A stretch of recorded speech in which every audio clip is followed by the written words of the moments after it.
Okay, welcome to this very, very, very special episode of the Wealth Rebels show.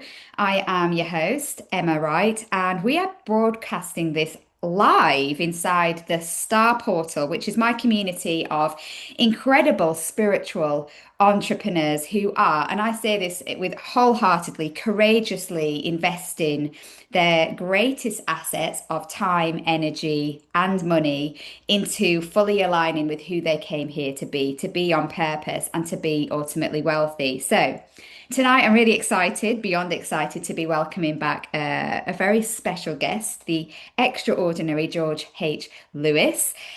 George is not only an acclaimed astrologer, but is a visionary in kind of thought leadership in the realm of cosmic awakening. And I can't wait to dive into what this actually means, because I'm going to tell you a little bit about kind of what awakening means to me. George is born and bred in Britain, but now resides in the US. And your work kind of bridges the mystical and the modern. I mean, that is kind of like what we're seeing is we're bridging kind of what is, what we see as esoteric. And we're talking about the fact that I'm awful at language, but we're going to talk about the kind of energy of numbers and English in a minute. But you are helping people all over the world to reconnect with their divine blueprint and understand their place in the cosmos. You've certainly helped me to do that. And many of you will remember that have followed me before George's first appearance on the show last year, which for me personally came at a really interesting time. I did not know back then that I'd just gone through my own very rude awakening. And fast forward 12 months, it's kind of no coincidence that we've brought you back into the show, because things are certainly shifting on Earth. And when we look at the time of birth, the place of birth, everything, our astrological chart becomes this sacred map, and it kind of mirrors back to us our purpose, our patterns, and importantly, I think our potential of what we came here to be. And we didn't come here to live small and in the shadows. So fast forward today, I feel like this is just the absolute right moment to get you on, because everything is shifting in the cosmos. I think when we talk about star signs in the UK, we think about kind of the Daily Mail. We think about the rising signs. We think about the Scorpios. I'm a Scorpio, uh, through and through. One of the things that we're going to dive deep on today is we're going to go deeper and talk about the nodes. Okay, what is a node? What does that even mean? My node, the South Node in Capricorn, I only knew this because I dived deeper into this in my research ahead of the show, is really profound. And what does it mean in terms of having a North Node and where we're meant to be going? And these things are just not covered in the UK. A lot of people don't even know what I talk about half the time. I think they think I'm, mind my French, batshit crazy. Um, today is not about the norms of astrology. We're going to go much deeper, because that's my life's mission. And, you know, understanding ourselves at this deeper level is really, really important. One thing I don't know if you're aware of, George, is my seventh house is in Pisces as well. And it's just profound when you start to understand that you kind of, when you look at this, I didn't realize when I started my business 4 years ago, I moved from the physical realm of wealth, which was Capricorn. Comes natural to me to just understand the physical stuff, into emotional kind of like, what does wealth mean? That feeling. And that's been my greatest challenge. And Pisces, oh my goodness. Okay, that has been a different experience altogether. So without further ado, welcome, welcome, welcome back to the show, George H. Lewis. Well, thank you, Emma. It's really lovely to be here and to meet some of your fellow time travelers. So yeah, I'm here to share whatever you'd like. I mean, do you want me to crack off with the nodes? Would that be helpful?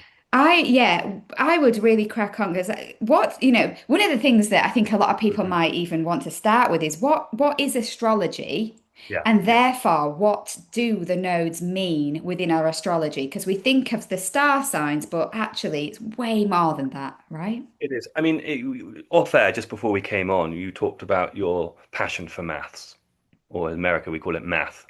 The passion for mathematics. And mathematics is really the music of the spheres, to quote Pythagoras. And everything in astrology and astronomy is to do with harmonics, is to do with the frequency of two or more notes of how they connect. It's pure math. So Mars will carry a frequency, Venus will carry a frequency, and those frequencies adjust and shift depending on which star sign they're in and the angles with which they're making with other planets. And so there's something delightful about the very clean beauty of the mathematical formula that is the cosmic map. Astrology has been used since time immemorial. I personally have much memory of the civilization of Atlantis. And as I grow a little older and hopefully a little wiser, I'm more and more comfortable sharing some of those insights. The astrology that I practice is called Hellenistic astrology. It's ancient astrology and it comes from Atlantis. It's way, way bigger and deeper than anything we fully understand in our limited timeline of history. So, astrology gives you a roadmap. When you came out of your mother's tummy, the stars, the heavens were laid out in a certain way. It set a blueprint of an energetic onto you as a soul incarnate, onto me as a soul incarnate. And how Mars performs, how Mercury performs, tells you some indications of how the soul is going to evolve in terms of archetypes. And of course, we all have free will as to how we're going to express that journey. I say this time and time again. No zodiac sign is better than the other. Every single one of the 12 has an utterly Christ-like expression, and every single one has an utterly demonic expression. We have the choice, the freedom to choose as to how we're going to express that. And there is the magic of consciousness of human evolution and growth through understanding the powerful language of the astrological chart. Horoscopos, horoscope, comes from the Greek, the snapshot of the hour. And the word disaster, I love sharing this, comes from the Greek disastros, to be without stars. And so, J.P. Morgan once remarked, oh, you know, um, millionaires aren't interested in astrology, but billionaires always are. The point is, the Vatican, the great cults of the City of London continuously use this language. And my humble job is we the people. Let us understand it. Let us understand its technology. Yes, technology. Understand its relevance. And some people may want to then go beyond it, to collapse it. But we've all been controlled through it. I mean, we don't have time in this conversation today to go into many examples of astrology being used. The best example, which is the most poignant to get the ball over the net, is with the introduction of the COVID pandemic. And I use the word pandemic because isn't it interesting when it was rolled out, we had four planets in Capricorn in the sign of Baphomet, in the sign of Saturn. And when you have Venus, which often rules diseases as well as beauty, connected to expansion Jupiter, but conjunct Saturn and Pluto, you can see how the dark practitioners have sought to control situations on our planet.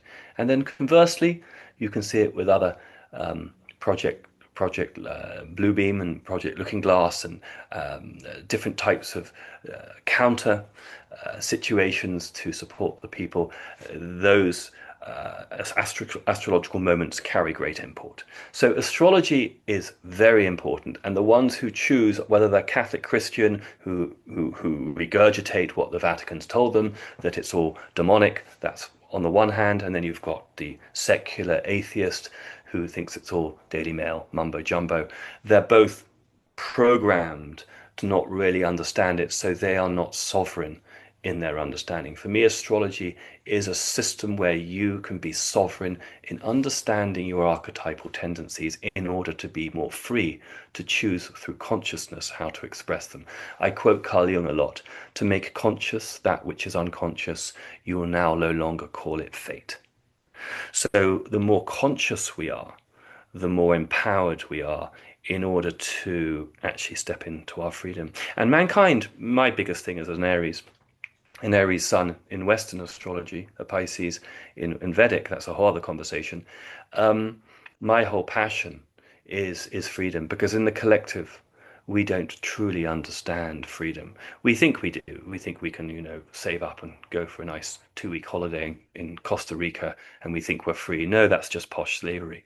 The human collective doesn't fully understand freedom. We've been mission creeped very slowly towards a Saturnian control matrix, and basically the pressure cooker now is on high, and we're beginning to wake up at the 11th hour just how close we got to global tyranny. And places like Great Britain, and I was born there, and I feel, great love for my country, even though I've lived in the United States as a dual citizen now for 15 years.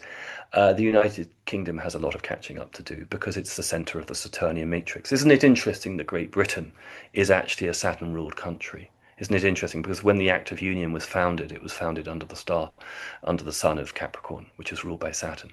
And isn't it interesting that the United States, in opposition to it in 1776, chose to have a direct oppositional effect astrologically and was born under the sun in Cancer? And so for me, these symbols are very relevant. And the more we can understand symbols, the more we're able to be freer and more conscious. The word symbol, symbolic, means to bring together. The word diabolic means to split asunder. So, there's a lot going on here. And now the nodes, you asked me about the nodes. It's interesting. Mm. So the north node, wherever the north node is in your chart, is what you have to lean into in this life, what you have to still develop. It's the true node. It's in Vedic, it's called the dragon's head. It's Rahu. And then you've got Ketu, the south node. But the point here is it's what you have to focus on in this life, which your soul hasn't perfected from past lives. It's the life purpose. It's the spiritual growth. So if someone's got a north node in Taurus, they might be learning more to do with music, or learning about wealth, or learning about sensuality. If they've got a south node, say in Gemini, they're putting behind lots of different multiple ideas. Gemini tends to be holding many ideas together. So I mean, there's a lot of complexity to this, but the point is the nodes is actually not a planet. It's a mathematical formula. It's a mathematical point, and it's the spot where the moon's orbit crosses the ecliptic, which is the sun's apparent path through the sky. And then there's also the south node, which is in direct opposition. So wherever the north node, the south node is directly 180 degrees opposite. So the north node is where you're going, what you're meant to grow into. The south node is where you've been, past lives often, or early childhood, what you need to release and, quite frankly, move away from in order to embrace the north node. So that's one indication, the nodes of where what you need to release and where you need to go. I think it's amazing because obviously you've looked at my chart and I am fiercely independent. And this doesn't mean that you're free. And this is something that's woken me up because one of my strap lines is to live a life that you love, and it's all about freedom and sovereignty. And this is where I'm heading, right? But because I was born into a life where I wasn't really loved that much in childhood. And so I went out, I was fiercely independent. And I think I was born with independence. So I was born with that, and that was my Capricorn. And I was born with the skills to be independent. So I was given the financial skills. It was past lives, and I can see that now because I went straight into maths year early. I just straight into the financial system, straight to London, no problem. And for me, my awakening drew me into the fact that, okay, no, we're going to make you have an emotional journey now. We're going to make you realize that your emotions matter. And in order to be free, I've had to kind of come through this emotional roller coaster. And one of the first things that I learned when I left my career was the emotional freedom kind of techniques around financial coaching, and that the way that you treat yourself, the way that you treat money is all down to how you feel. And it's just taken me down this rabbit hole of learning about myself at a deeper level. And my North Node, as you know, is then in Cancer, which is all about emotional sovereignty. And I'm an emotional roller coaster now. Every single day, I go through a myriad of emotions, and I'm learning to now master my emotions. No, And so what you're saying is just yeah. profound for me to understand from my perspective in this kind of And craziness. can I also add to that also the point for everyone who may not understand the node so well? The North Node is what we're here to practice, which we haven't perfected. So for Mhm. you, and of course you've got the cultural overlay like me of the British culture of suppression of emotions. Notwithstanding that, the North Node in Cancer is asking you to become more emotional because in the past life you were perhaps less emotional. Mhm. And it's also it's heart centered because the Cancer rules the pericardium that protects the heart. And it's very much about the waters and an emotional connection. And the fact that you've also got Pisces, which is another water sign in the seventh house, you're attracted to that spiritual yearning. This is why astrology sometimes is very literal. And it's probably why you sought to have me do an astrological reading with you, because I've got a lot of planets in Pisces, Yeah. which is artistic, musical, cosmic. And once you Mhm. start to see these patterns, you notice the patterns, and you begin, all of you listeners now, you'll begin to see, with your lovers, your partner, your mother, your father, your child. My gosh, there are these patterns. There are certain oversoul patterns too with families. Sometimes families come in with a strong Scorpio, Taurus mix or whatever it is. I'm just making that up. But the point is, start to observe the patterning. It gets really exciting. And the other last thing I'd say with Emma, when she's talking about freedom, the archetype of Uranus in the Greek, or Uranus, however you want to pronounce it, the god of freedom, the sky god, literally in the Greek, Uranos. And it is all about fresh beginnings and smashing away the old order. And anyone, and I have very strong Uranus in my chart, and I can't remember yours, Emma, but you probably do too. That's the freedom. And it's also coupled with an Aries overlay, because Aries is that sort of courageous, individual spirit, where Taurus is very different. It's more stable, it's more sensual. I always joke, and Aries will go quickly for a fast food and eat because it's fuel, archetypally. Taurus will sit down to a five-course paired meal with wine. And it's fun because we can enjoy the archetype. And of course, we aren't always an extreme one archetype. Of course not. We are all 12. And actually, the 13th is to alchemize them all. And so we become the God. We become consciously a fractal of God when we actually understand and integrate all 12 of them. But we are all predisposed to certain archetypes more than others. So that gets exciting when you start to look at your chart that way. Mm. And the days that you were born, I was born on the 13th, Mhm.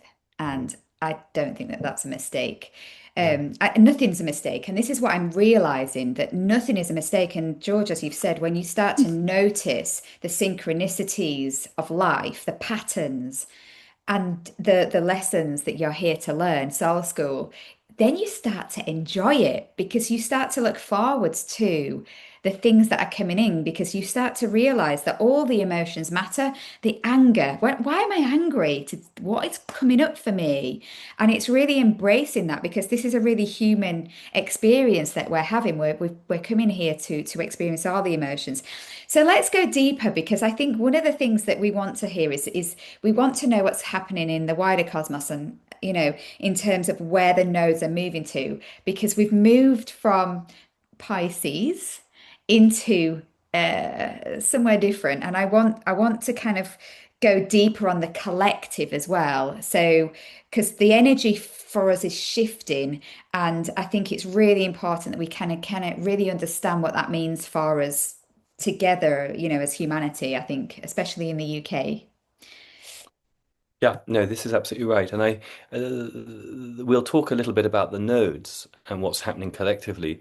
But I also think it's important today on the 29th to talk a little bit about this interstellar object called 3I Atlas, because it doesn't really matter to me whether we speculate whether 3I Atlas is benefic or malefic, meaning positive or negative. I happen to believe overwhelmingly it's positive.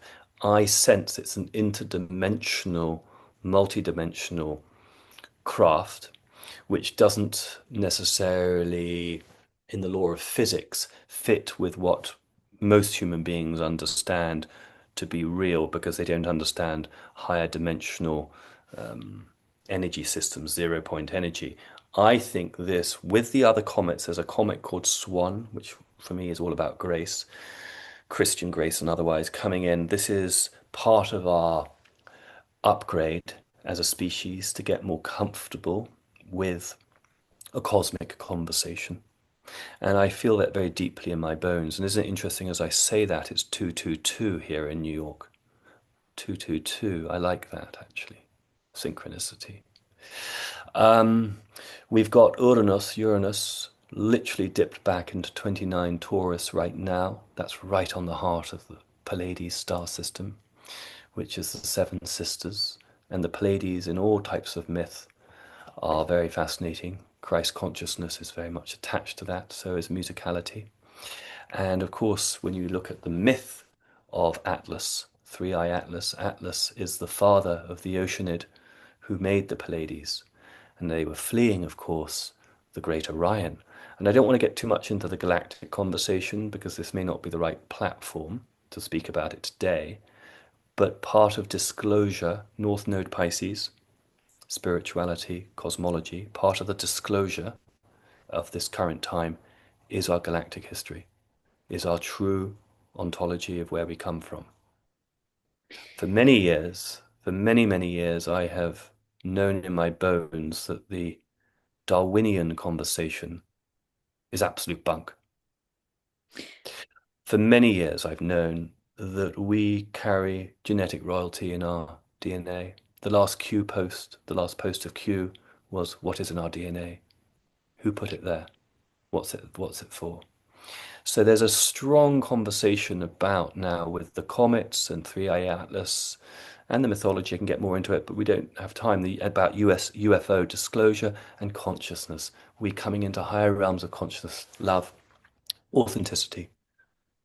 I think the way that we're working this in the UK is that we're realizing that we are way more than just our bodies, and we're realizing that our human body is really powerful. And the more that we realize that we have so much power when we start to channel, so we are really kind of bringing in a lot more yogic practices, Yeah, breath work, yeah, things that are connecting ourselves to our inner wisdom. And this is happening on scale. And, all of us in this room are doing practices that probably we weren't doing 5 years ago. I mean, I've always been drawn to yoga, but it's become deeper, and it didn't come to me because someone told me to go and do it. I started to do these things intuitively. So I was being drawn to it.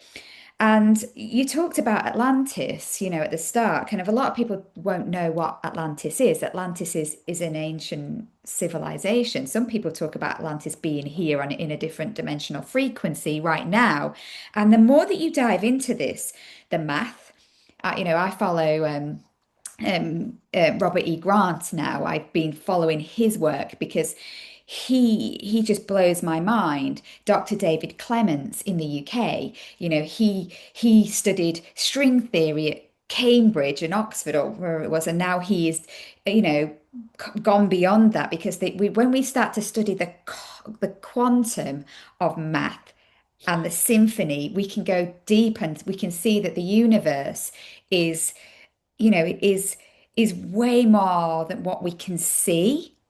And yeah. then, so as we're diving into this, people in the UK are waking up. And yes, it probably is too much of a short talk today to go into disclosure, but I think we are realizing that we go way beyond this realm Mhm. here in the physical 3D, in the matrix, which is what we see. Our programming, our mind filters the energy that we see, and then we create the physical matter. And when we start to tap into our powers and what we are able to create, we start to bend and shift reality. And you said to me, and this was profound, going back a year ago when we talked about my chart, you said, "You're a shapeshifter." And I didn't really understand what that means, and now I do. And it's not as batshit crazy as you think. You realize that you can start to shift reality, shape shift. You can start to move. You can start to change your eye color because you start to feel differently, and you start to express things. You start to think differently, and then everything in your reality changes. And I just think, when we start to realize that disclosure is happening, I don't feel like we need to necessarily worry too much about it because we are starting to do it for ourselves. The more we meditate, the more we do breath work, it just comes in. And then I'll hear something that you say, or that Robert E. Grant says, or Matthias de Stefano, or the people that I follow, and I'll go, yeah, I knew that anyway because I've been downloading it through the star code, through the things that I'm doing, and it just starts to make sense. And it's really hard to make sense of something as complex as the universe But because it's that's what the North Node is asking us to do, because when the North Node is in Pisces, it is the most cosmic of all the 12 signs, and it's leaning into that spiritual self, Mhm. letting go of the logical mind, the Yeah. pure data-driven mind, letting go of the mental perfectionist, which is the Virgo. And I'm not saying exclusively, but the South Node being in Virgo is what we have to release. Old-fashioned medicine, old-fashioned allopathic boots NHS. And it's Mhm. not to say the NHS doesn't have a job. We need good medicine to help the people. But the whole system, and this is part of not just the three eye atlas, but the whole planetary outer planets, by February next year, are all at the beginning of new signs. It's like clockwork. Literally, it's a cosmic clock. And when we understand that, you mentioned without naming it, it's the Hermetic axiom, as above, so below, but it goes on, as so within, so without, as the universe, so the soul. That's the key part of it, which is often forgotten, is we are a microcosm of the macrocosm. In string theory, when you look at some of that work, you see the beautiful cosmos depicted by giant telescopes. It looks just like the small molecular structures of our interiors. And so when we start to understand this breath, that's what the breath is, sospiro, spirit, breathing between the outer, the inner, the immanent to the eminent, immanence, eminence, metaphysical, physical, and so it goes on. That's when we start to become more coherent. And really, ascension is about expanding our depth of frequency, expanding the radio system. So suddenly we're not just in static, moving it from 95.8 down or up a little bit. We're suddenly expanding the entire framework of reality. And that's when it becomes quantum, but also that's when the ancient mystics have always understood it. Modern physics, modern science has now caught up with the ancient learnings of our reality. So, no longer I think, therefore I am, the famous quote by Descartes. That Cartesian viewpoint is over. The North Node now asks us to trust the light codes, as you say, Emma, to feel them, put on some Enya, open up that toroidal field that is the heart chakra, and really expand it. And when you open up that, the grey hairs go, the hair grows longer, the nail grows longer, the skin ends up getting more collagen. And of course, it needs support from structured water and right thought. Parasites aren't just physical, they're also spiritual, and so it goes on. And the North Node in Pisces is water is becoming a bigger part of our reality. And that's something for me is working in the healing arts through sound frequency for decades, understanding that this new light codes coming in can stimulate our DNA through sound, through chimes, through gongs, through church bells, and all that. So yeah, there's a lot to take in, but it's almost like a total rediscovery as we come out of the age of Pisces and into the age of Aquarius. It's the cosmic clock again. Suddenly, we are entering a different part of the galaxy, and consciousness is on the rise. Hence, the City of London and the Vatican has sought to literally dim the light. Saturn in Aries. London, England rolled out the dimming of the sunlight only 3 months ago when Saturn moved into Aries. You can't make it up. It is profound because when you talk about frequency, and I think this is really important because we can get really kind of bogged down with needing to know everything. I think we need to trust ourselves so much that we already know and we're already moving and we're already adapting because someone said this on a podcast, and I think it might have been Matthias De Stefano, actually. It was really profound. If you think of how huge the universe and everything has a consciousness, energy has a consciousness because, Robert E. Grant has looked at how energy moves, or was it Dr. David Clements, as energy moves, it doesn't take a straight line. It chooses where to go. It has a consciousness, and it's really profound. And so when you think of how huge the universe is, and we think that we have free will, this is an interesting one. We think we have free will, but actually the universe, it's all mapped out, and actually the universe is so huge, we just need to relax and enjoy the journey and trust that we're going to be guided because the universe is moving us from Pisces into the age of Aquarius. Maybe I don't need to worry about the fact that I don't have much air in my sign because I'm going to be given air. I'm learning breath work because I just intuitively decided to do a somatic breath course and go into this deeper bit for myself as well. I think sometimes we feel like we have to teach everyone everything. I was like, I'm going to become a breath coach and I'm going to have to teach it. Maybe I just need to learn to breathe. One of the things you said to Well, there's me more. There's need for more inner work, is what you're saying. Mhm. It doesn't always have to be Yeah, expressed so externally and say in a way so penetratively, which is the masculine archetype of, can't we? yeah, You're really what you're saying is, can't we just be as opposed to do sometimes? yes. And that's so I like that. At the same time, some of the stuff is just purely chemical, and what I mean by that Mhm. is the pollution in our skies, in our water, in our food and I quite frankly know a lot about this. I've lived in Mm. America. I've also worked at the UN for many years in the past. And so I've sat next to people who've been very close to global policy. And the dark practitioners have had an agenda. I'm not here to go into that. But when we can understand the chemical imbalance of poisoning the water, and now we can clean it by understanding that water is condensed light. So water carries light codes, and we can create structured water. Because by molecular count, we are actually 98% water. It's not just H2O, there's different phases of different types of water. There's, H3O2, which is the fourth phase of water. And when we start to understand this chemistry, which is of course connected to our biology, then we're going to live for hundreds and hundreds of years. So part of it is about learning real truth, which is for all of us to know, not just the elites, for all of us. And that's why I'm proudly an American citizen. Why? Because I believe in we the people. I don't believe in the artifice of hierarchy. You have to earn your place. And when you don't have anything to share, you go back to the homestead. And there's no artifice and hierarchy. We're all in service to ourselves in order to help the greater good. It's a Mm. key part of the American philosophy, which is often not fully discussed outside the United States. And I think So we're I, learning that in the UK mm, because we're being right. reminded that we are sovereign here because we still Oh, live under, obviously, a yeah, sovereign yeah. rule. I was born on Buckingham Crescent. Emma, you also have Buckingham in your address, and I have noticed these things. I am noticing things all the time. In my name, my maiden name is Falconer, the bird, and I knew a guy last year, and I mentioned this guy to you personally, George, that went on to found with my help because he was connected to the royal family.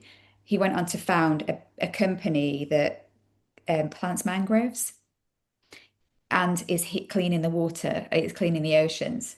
And it's gone on since we've spoken to be an incredible business that is transforming through technology, through like amazing satellite systems, the oceans. And why would I be in touch with that in deep dark Devon? Because I'm one of the things that I believe I'm here is I'm here to make people do what they came here to do, not necessarily be the masculine energy. He was meant to go and do that in France, actually.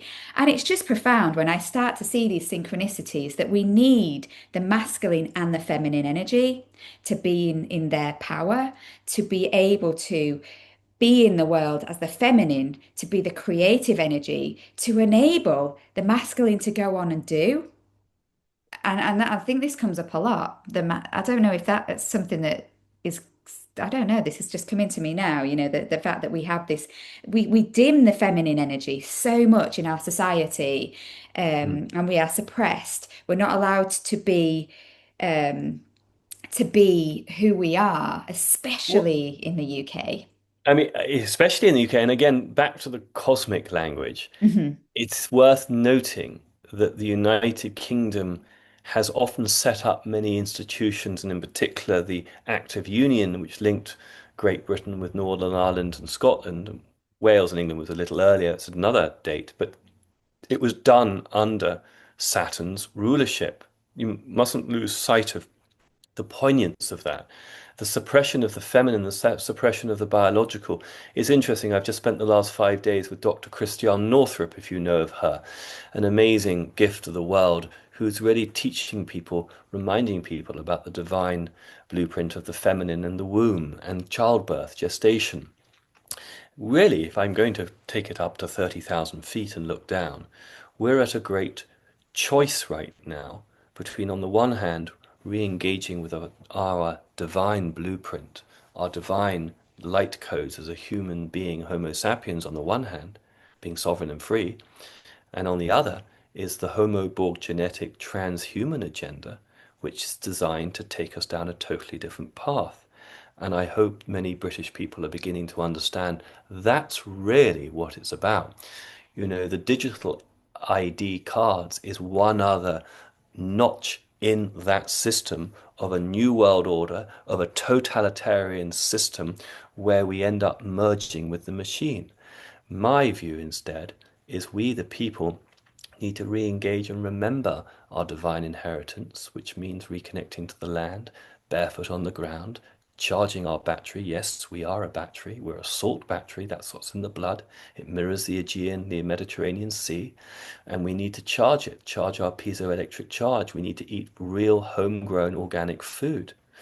And once we understand that, and we understand things like inflammation, because so much of us are inflamed because of the bad food, the bad water. Once we've cleaned ourselves out, our pineal gland will start to work, your insight gets turned on.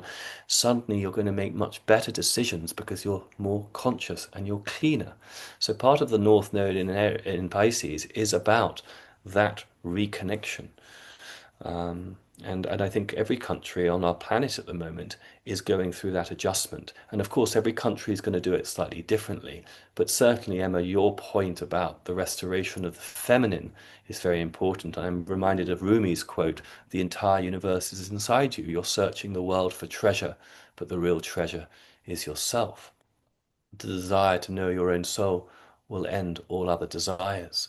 Once we get to know thyself, that is the Delphic Oracle, then it's going to be much easier. The wars will abate, peace will emerge. I mean, we're moving much closer to peace. I mean, obviously the BBC and CNN are not going to tell us that because they have their own agenda.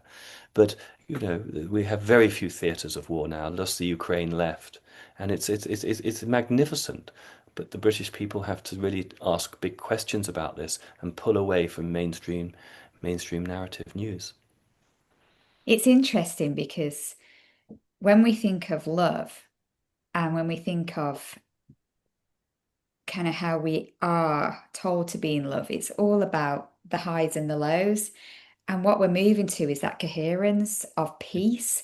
Because actually, when we are truly in a state of love, and I'm not talking about just romantic love, I'm just talking about a bliss state where we kind of are calm, our nervous system isn't reacting constantly in that peace, and we are, in control, if you like, of our autonomic nervous system, which we are able to do when we realize that we can breathe correctly. We go into that bliss state and that peace, and you're looking for that perfect, peaceful day. And I do a huge amount of this with my somatic work that I've been kind of learning. And it's just, it's transhuman for me is realizing how we can become the version of ourselves as a human through all of the things you've said by literally connecting back to ourselves and to nature and to each other. We don't hug, we don't touch. And a 7-second hug releases more oxytocin and serotonin in the body than anything that you can get. And it's just profound and it changes the DNA. And so we lock in inflammation because we are solitude. We're told to be independent. I was independent. No, I need connection. I need to be touched. And I think it's no coincidence that I went down the route of becoming a massage therapist to do Swedish massage so I can put my energy into people that, quite frankly, probably don't get touched in their lives. And it seems like, a lot of people say to me, you're not having enough impact because you're not leveraging, you're not doing hundreds and thousands of kind of sales constantly. And I'm like, I just I don't care about that anymore. I want to be in the community. But can If I I just quickly massage one jump? person, I can change one person's life. If I can just jump in, that person who's criticized you for that, it's okay, but they are totally living in the old paradigm because it's all economic leverage. It's all about gross national product. I mean, I Mhm. remember when the King of Bhutan asked me to become one of his ambassadors for gross national happiness, because I lived in Bhutan for a while in the Himalayas, and I was so fascinated by that metric. And of course, Mhm. he gave that first speech, years before I was born in the 1970s on gross national happiness at the United Nations. But it made me realize the economic value, which has been created by the central banking system and the dark practitioners, really has economic magic of keeping us in gross national product. Everything is about that mercantile value. And that's what we're shifting out of. And the more, as you say, that we realize that this is the feminine coming back to balance the masculine. We don't want a world where the feminine takes over either. That's just as horrendous, but in a different way. We need to find the dance and the balance between Mhm. polarity. And Yes. that's really what it's about. And we can all agree on that. It doesn't matter whether we come from a religious background or not, or black, white, Muslim, gay, or, all these different, quite frankly, artificial ways of keeping us all separate. Is the reality is how can we dance better in the natural polarity that is our planet Earth? And understanding frequency, breath work, reconnection to nature is going to clean us so profoundly that all the other disturbances will just evaporate. I agree. I agree.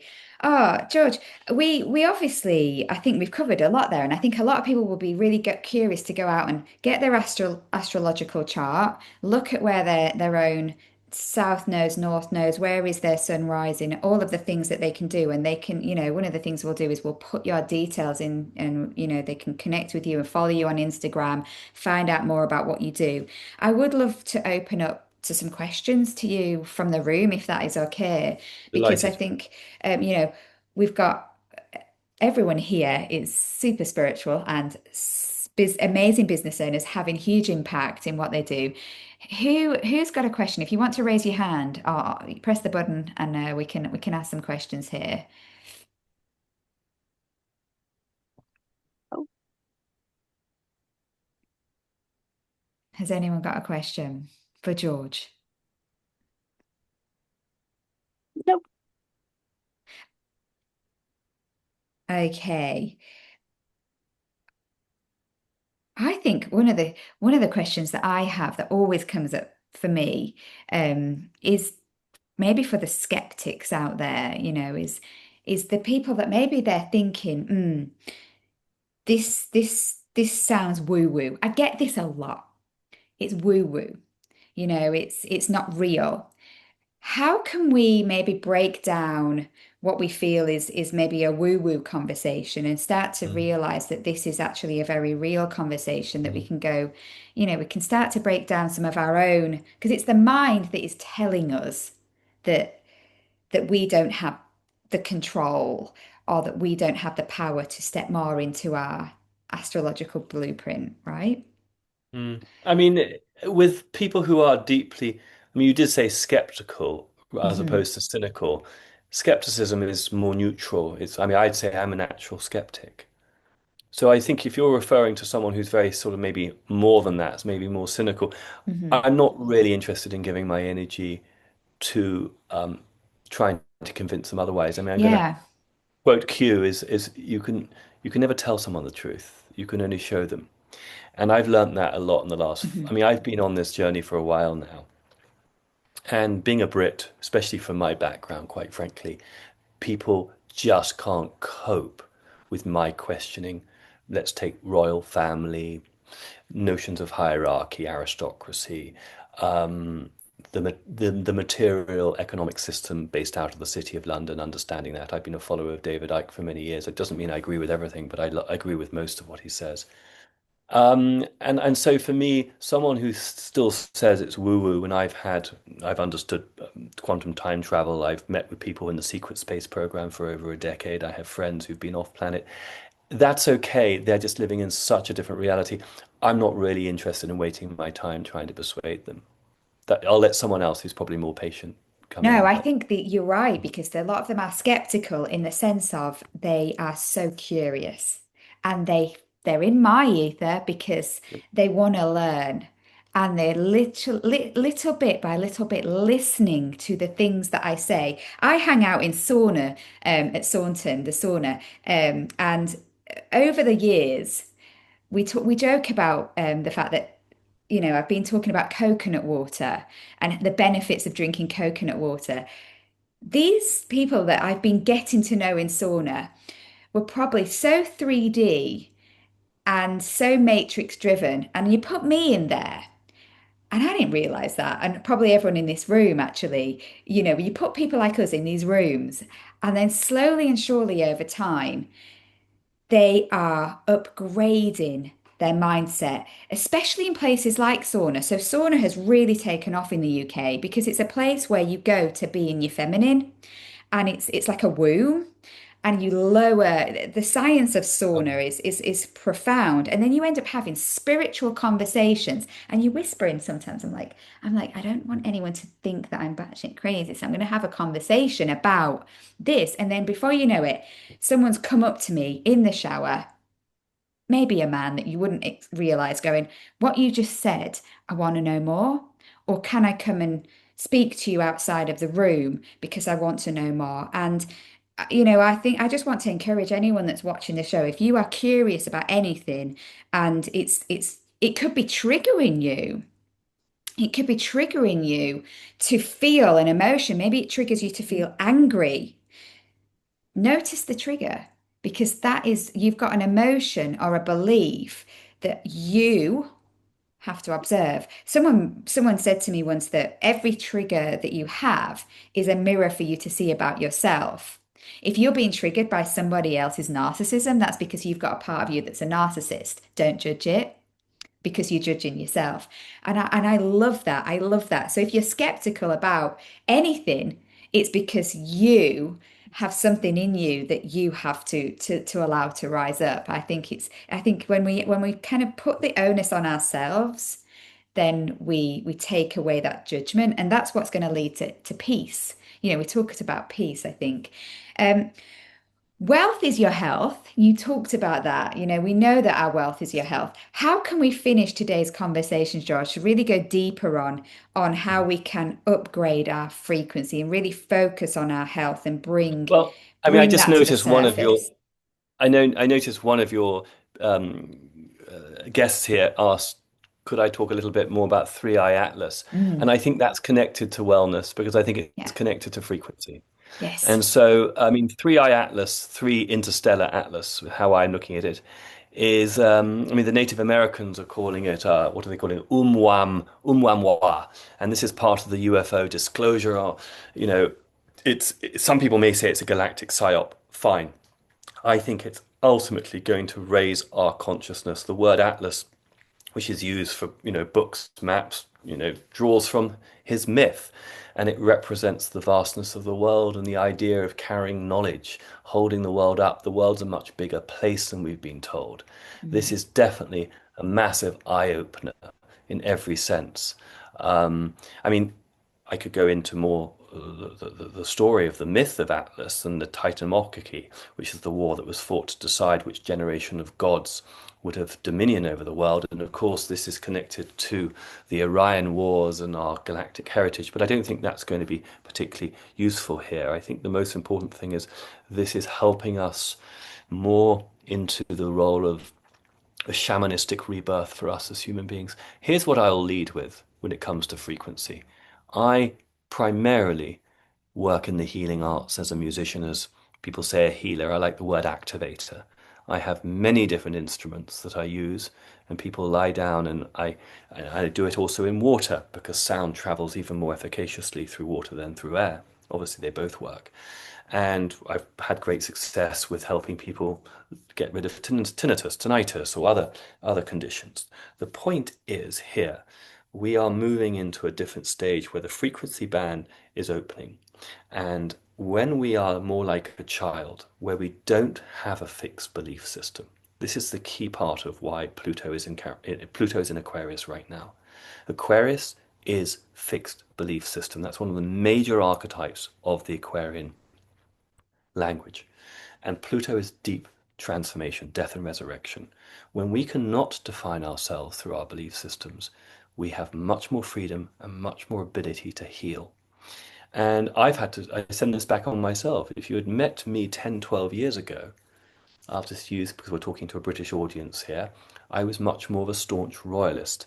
Now, I'm not getting into personalities here. It's not about that. It's about systems. I don't believe in an old system that keeps the human being in a class, in a structure that prevents their freedom.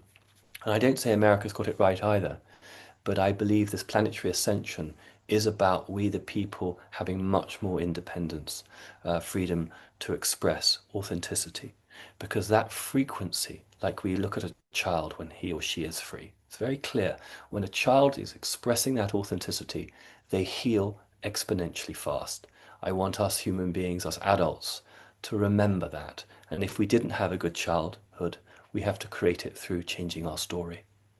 And that's part of the great magic of healing, is we start to create through visualization, through manifestation, new stories to heal the wounds. Of course, a lot of children very sadly have dreadful childhoods. So we have to create a new frequency. And I think what we're doing today, and the planets are supporting us in this role, is we're creating a new frequency. Yeah. And love level of vibrational energy. I learned that in my somatic work that I've been doing. And when you start to delve into what words mean, technology is about beauty, and it's the beauty of creation. And it's just magical when you start to realize that the way that the world works. Thank you, George, for your energy tonight. Thank you for your wisdom. Thank you for keeping me on track, because I go off onto all sorts of tangents, and you actually kept it to, your amazingness and of astrology and all of the different things. What's coming up for you? Where can we find you? What is it that is important for you for the world to know as we just close things off tonight? Well, that's very kind. I mean, I'm still very deep in my one-on-one therapy work. I mean, I probably see anything between 3 and 5 patients, students, clients, whatever you want to call them, a day, and I get great enjoyment out of that. A lot of it, of course, the astrology is online because it's international and they can, see me. But I do love to meet people in person. I did 3 or 4 retreats in Europe for the last 6, 8 weeks. I got back from Greece only a week ago. I hosted 3 retreats in Greece and a couple in southern Spain this last 2 months. But I won't be doing any more until maybe later next year. So basically, if people want to find me, the best way is probably through my website, georgehLewis.com, or through Instagram, George H. Lewis, or Truth Social, George H. I mean, I'm everywhere is sort of George H. Lewis. I have been teaching classes at my academy, George H. Lewis Academy, but I'm having a pause on that right now because I'm really enjoying just doing the therapy work and then jumping on podcasts like this. Because I'm Yeah. actually going down to my art studio in a week's time to paint. I'm painting a new tarot deck for myself and for the world. So I'm busy doing that. And when you have created that, you will have to let me know so we can Yeah. share it. I am loving learning about the tarot as well. All of it is just incredible ways of energy speaking to you when cards jump at you. It's very I mean, very powerful. feminine. I think the thing is, it's interesting when I read tarot, I'm very much in my feminine because it's this pictorial narrative. And of course, the correspondences are beautiful. Like, for example, Uranus is the Fool card. I've already painted that one actually. It's on my Instagram. But every picture speaks such volumes, doesn't it? And sometimes a picture can say more than 1,000 words, and that's more feminine, right? I think it is the feminine, isn't it? It's the feminine Mm. expression. I know we have artists in the room here who are very, very creative. I don't draw things, George, and I often feel like, why am I not an artist? But I express myself, I think, in different ways. The feminine expresses Well, herself or his part of his feminine in different ways, and but I appreciate art and beauty as well. And it's that appreciation. So, oh, wonderful. I can't wait to see what it is that you create next. Your artistry is stunning. thank Thank you. you. Thank you for coming on today. I can't wait to share this conversation with the world. And thank Such a you for pleasure. everyone that Thank joined. you. Namaste.